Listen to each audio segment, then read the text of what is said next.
Hello everyone, this is Gautam. I'm a senior undergraduate pursuing electronics and communication engineering in IIT Bhubaneswar.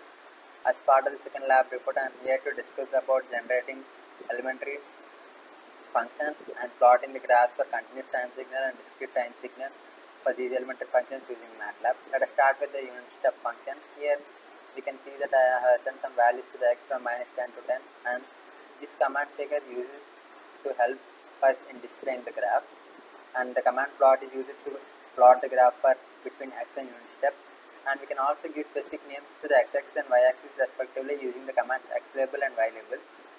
Here we can clearly see that I have given the name time t for x-axis and y of t to the y-axis. You can also give a specific name to the graph which you are plotting using the command title. Here I given the name as continuous time signal for unit step function. Now coming for discrete time signal for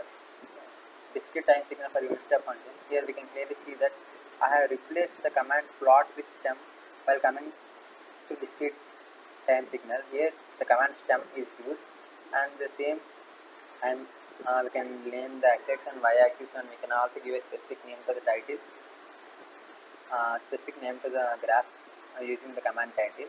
Now while we run the program, we can clearly see that graph is plotted for the continuous time signal of unit step function and discrete time signal for unit step function.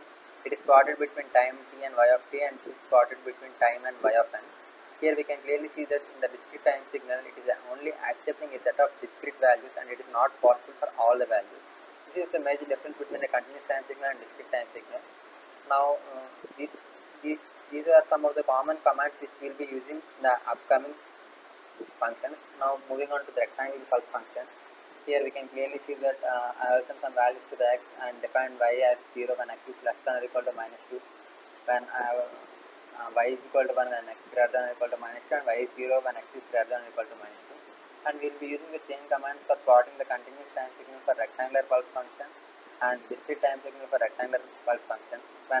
While we run the program, we can see the graph is plotted between x and y, and for the rectangular pulse function in the continuous time signal and discrete time signal for rectangular pulse function. This is the graph. It is showing only for discrete values. Now moving to the next function, that is signum function.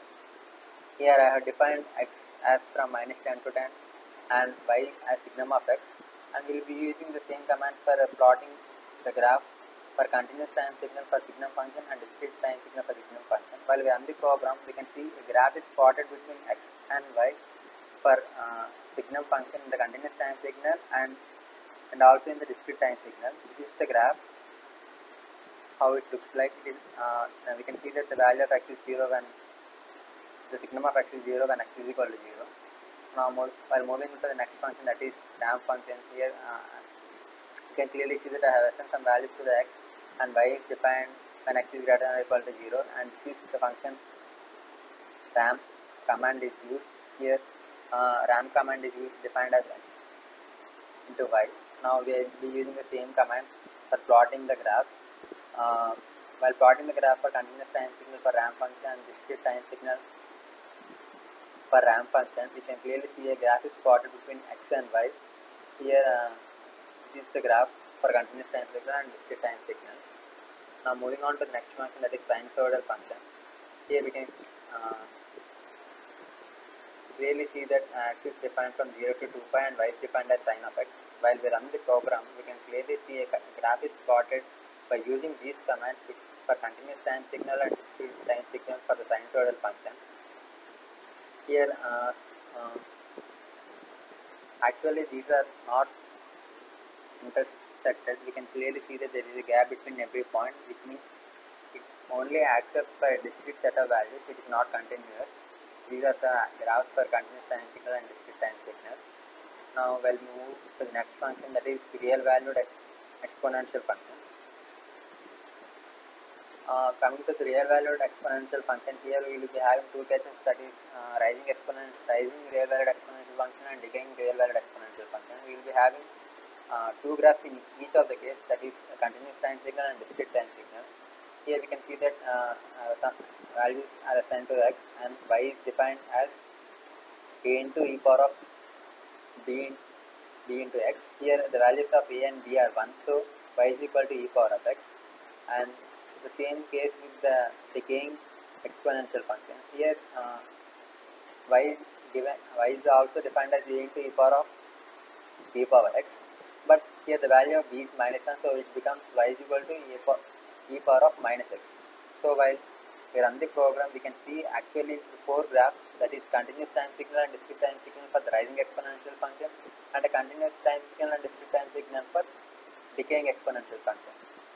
Here we can clearly see that the value of, as the value of x increases, the value of y, that is e power of x, also increases. This is the continuous time signal for rising exponential function. This is discrete time signal for rising exponential function.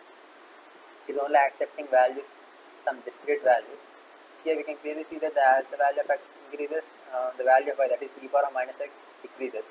This is the decaying exponential function. This is the continuous time signal and this is the discrete time signal. Now we will be having some similar functions, like this is sinusoidal function in three-dimensional plane. Here we are defining the value of y as a into e power of b into I power of x. We are defining a, we are giving the values of a and b as 1, and this command is used to plot in a three-dimensional plane. We are using the same command here also. Now while we run the program, we can see a graph is being plotted for the continuous time signal and sinusoidal function and discrete time signal for a sinusoidal function. Here we are also naming the axis specifically and giving a title for each of the graph. While you can clearly see that this is the graph for sinusoidal function for a continuous time signal, and this is for discrete time signal.